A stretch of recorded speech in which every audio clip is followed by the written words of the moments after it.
Baik, Assalamualaikum warahmatullahi wabarakatuh. Selamat pagi, siang, sore, atau malam. Pertama-tama kami mengucapkan terima kasih dulu terhadap Bu Agustina selaku dosen pengampu mata kuliah Pengantar Teknik Industri di kelas kami dari kelas T4705 dan khususnya kami dari kelompok C. Saya Rizky Zikri Taufik, lalu ada teman saya juga Sophia Rahmatika, ada Magdi Syahdan, dan juga ada Perwana Adi, kami dari kelompok C. Dan pada hari ini, pada kesempatan kali ini, kami akan mempresentasikan tentang tugas besar sebagai pengganti UAS dalam mata kuliah Pengantar Teknik Industri. Next.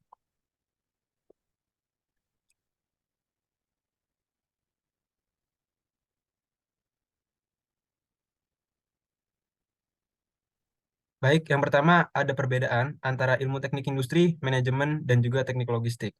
Oke, yang pertama, teknik industri itu berkaitan dengan desain, peningkatan, dan penerapan sebuah sistem dari manusia, material, informasi, peralatan, dan energi. Sedangkan untuk manajemen, itu memberikan panduan untuk menganalisis situasi pasar, mengidentifikasi peluang, merumuskan rencana taktis dan strategis untuk mencapai sebuah tujuan perusahaan. Sedangkan untuk teknik logistik, itu berfokus kepada bidang logistik yang mempelajari bagaimana situasi yang strategis dalam perencanaan dan manajemen aliran barang, modal, informasi dari satu titik ke titik lainnya. Next. Oke, yang pertama teknik industri itu berfokus terhadap desain, perencanaan produk, nilai ergonomik, dan efisiensi, lalu ada quality control, dan juga ada peningkatan dari suatu barang. Untuk fokus dari manajemen itu kepada mengelola, merencanakan, dan mengatur semua proses dalam perusahaan untuk mencapai tujuan. Sedangkan untuk teknik logistik memiliki fokus pada suatu sistem aliran barang, informasi dan dana dalam rantai pasok yang memang sebelum sudah kita pelajari, dan juga pada fokus distribusi dan penyimpanan dari produk yang disalurkan. Selanjutnya ada sudut pandang dari teknik industri. Yang pertama, proses produksi. Dapat dilihat pada kasus ini bahwa terdapat proses produksi yang tidak pasti. Optimasi yang dapat dilakukan adalah dengan peramalan permintaan dimulai dengan perencanaan produksi dan pembelian.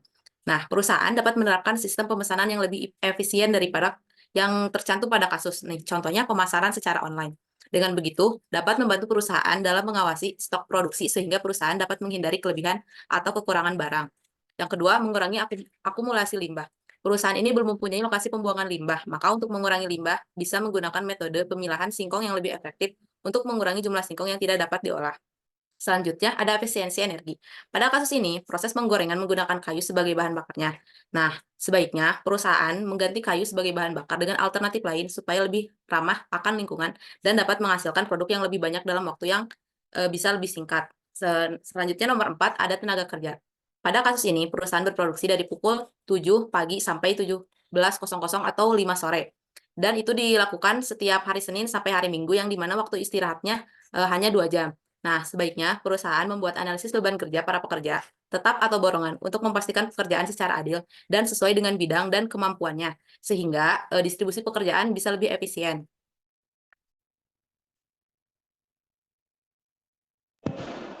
Selanjutnya ada sudut pandang manajemen. Yang pertama itu perencanaan produksi.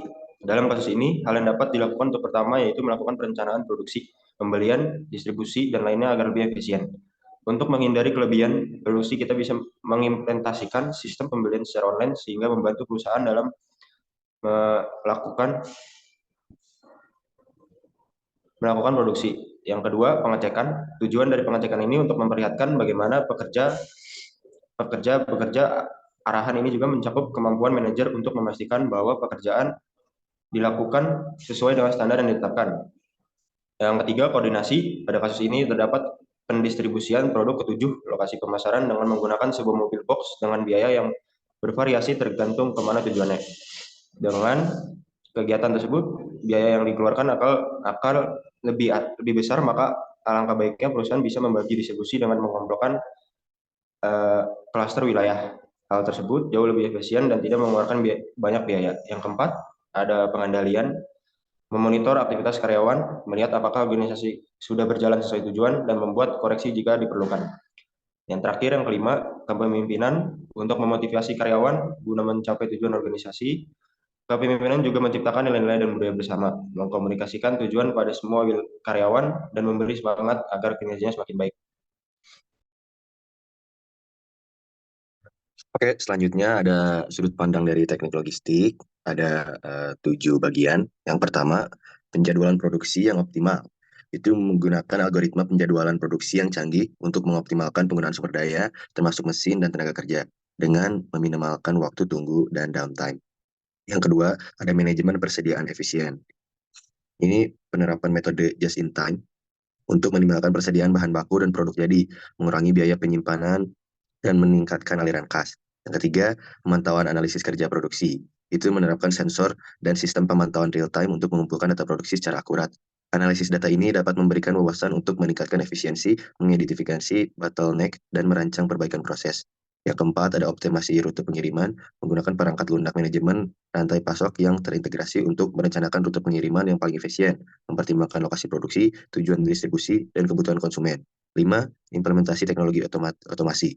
Ini memperkenalkan teknologi otomasi di berbagai tahapan produksi untuk meningkatkan kecepatan, konsistensi, dan mengurangi tingkat kesalahan manusia sehingga memberikan kontribusi positif pada produktivitas. Keenam, peningkatan kelancaran aliran proses, yaitu evaluasi tata letak pabrik dan alur kerja untuk memastikan kelancaran aliran produksi, mengoptimalkan susunan mesin dan stasiun kerja dapat mengurangi waktu siklus dan meningkatkan throughput. Yang terakhir, ketujuh, itu prediksi permintaan. Ini memanfaatkan analisis data dan metode prediksi permintaan untuk menghindari kelebihan atau kekurangan produksi. Ini juga membantu mengoptimalkan produksi sesuai dengan kebutuhan pasar. Baik, dalam presentasi kali ini, kami menggunakan beberapa referensi website untuk menggali lebih dalam apa tentang itu teknik industri, manajemen, dan juga teknik logistik. Dan untuk pembagian dari tugas PP tersebut, di sini ada saya, itu dalam pengenalan dan juga perbedaan dari teknik industri, manajemen, dan teknik logistik. Lalu ada Sophia Hermatika, itu dalam mengerjakan sudut pandang tentang teknik industri dan manajemen. Lalu ada Magdi Syahdan, itu dalam sudut pandang teknik logistik, dan juga ada Purwono Adi sebagai sudut pandang manajemen dan teknik logistik. Oke, cukup sekian yang sekiranya dari kami, kelompok C, bisa saya sampaikan, dan juga teman-teman saya sampaikan. Untuk satu semester ini, kami ucapkan terima kasih. Wassalamualaikum warahmatullahi wabarakatuh. Selamat pagi.